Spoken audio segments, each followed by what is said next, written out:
Hello, everyone. Today I'm in this beautiful city of Udaipur in Rajasthan. Udaipur is not just historic, but it is also very romantic. And that inspires me to talk about love, a subject that is very close to my heart. The reason why love has intrigued me so much is because it is ironically the single biggest cause or reason for most problems in the world, and it is also the single biggest solution for all conflicts and problems in the world. So, if we all have love in our lives, if we're able to truly live love and experience and share it with others, then we will all be sorted. So, today I want to talk about romantic love and how to keep love alive in long term romantic relationships. If you are in a romantic long term relationship, or if you plan to be in one soon, then this video is definitely a must watch for you. Whether you're in a live in relationship, whether you're dating somebody for a long time, or whether you're married, how do you ensure that love in that relationship keeps growing, keeps nurturing over a period of time? And how do you ensure that love is always alive? Most Western theories about love is centered around keeping the spark alive, keeping the attraction alive, keeping the so-called romance and magic alive.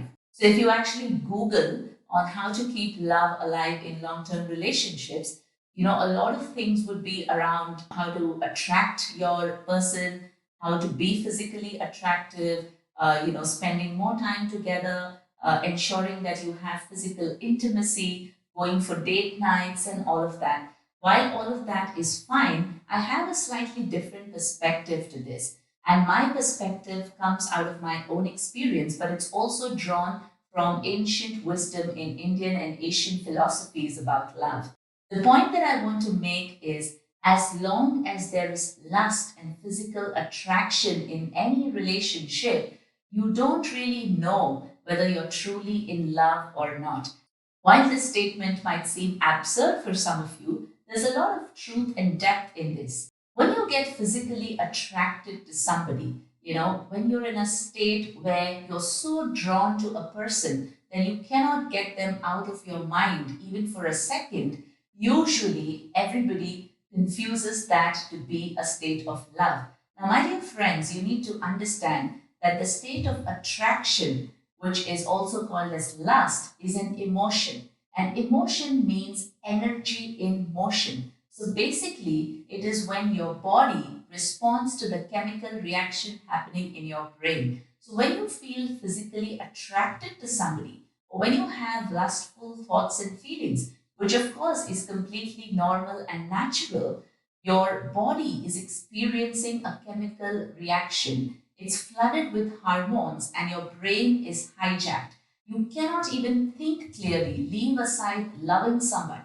Now, love, on the other side, is not an emotion because lust and feelings of attraction are bound to be temporary. For that matter, every emotional experience, whether it's anger, whether it's frustration, whether it's lust, whether it's attraction, all of these are temporary states. They're not permanent. It's a virtue, it's not an emotion because love is the permanent state of the being. You are always in love. Love is your virtue. In fact, love is who you truly are. And so, love is not an emotion. And so, I would suggest if you're really looking at nurturing love for a long term in any relationship, it is best to let the spark of physical attraction, so called magic and romance, to die away as soon as possible because then you become open to lighting the true spark of love. It is only when you're no longer physically very drawn and attracted to your partner is when you're able to see them for who they truly are. You're able to connect with them beyond just their physical self.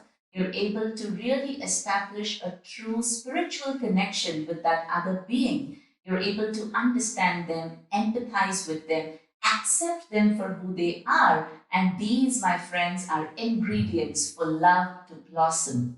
In order to be able to truly express love at that level, with anybody else, it's important to start with self love.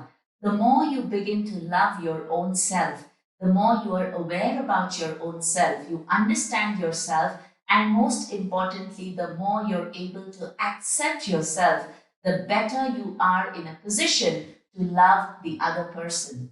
And so, instead of focusing on keeping the spark of attraction alive, let's actually focus on igniting the spark of love, of spiritual love, which means let's actually start focusing on loving ourselves, accepting ourselves, and also connecting, understanding, and accepting our partners on that level.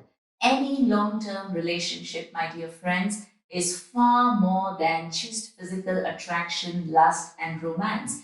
It is about a spiritual partnership. And the only way to sustain love for a lifetime is when that partnership becomes a spiritual partnership, which means both people involved in that relationship are committed to growing spiritually and helping each other grow and evolve spiritually, because that is who we are as beings. While it is absolutely possible to feel attracted to somebody that you love, and while feelings of lust and attraction are completely normal, and all of us experience those, but the only suggestion that I want to give is let us not confuse that with love. Because when you confuse lust with love, lust is a temporary emotion, and no matter how attractive your partner is, after a period of time, that emotion will fade away. The honeymoon period will get over. So, when you try to stretch it for too long, you're trying to do something very artificial, and the effect and the impact of whatever you do is just not the same. And that's why most of these tips that we read on Google don't really work in real time relationships. So, my message to you is if the spark of lust and attraction dies off, it's very good. Let it die off. In a relationship, when you feel very attracted to your partner, don't try to resist it because it is normal and natural, but be very mindful. Be aware that this is just an emotion. This is not love. The moment you have that sort of clarity, you will allow it to pass, you will allow it to fade away. And that's when the true spark of love will begin to ignite within. So let us focus our attention on going beyond just physical attraction, on going beyond just the magic of lust to the magic of true love. Let us focus on loving ourselves as much as possible so that we are then capable of loving anybody else in a relationship. So, with that, I want to wish each one of you a lot of love, joy, true happiness in your relationships, in your life. May you find and express true love. And remember, my dear friends, love is not something to be found, it is something that is already in you. You just need to discover, emerge, and share it with others. Wishing you lots of love. Thank you.